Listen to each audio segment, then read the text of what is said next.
switch on for automatic operation. So this is a duplex pump control or alternating pump control. So test natin siya sa every 30 seconds muna. Kung nagpapalitan ba sila, yung pump 1 and pump number 2. So sa nakikita nyo, so nagbibilang siya. Pag inabot siya ng 30 seconds ay lilipat dapat yung motor na aandar. So from pump 2, umandar na po yung pump number 1.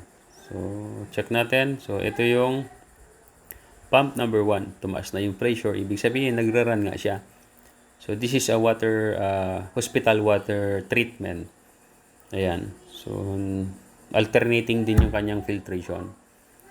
Okay. Pag pump 1, meron din siyang sariling dinadaanan na filtration system. Then pump 2, meron din siyang sariling dinadaanan na water filtration. Ayan. Ito yung pump 1. Gumagana na naman siya.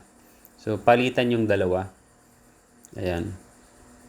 Pag may fault yung isa, lilipat yan sa isa. So walang downtime na mangyayari. Palitan po yan. Ayan, no? So successful yung installation natin ng motor control. Ayan, no?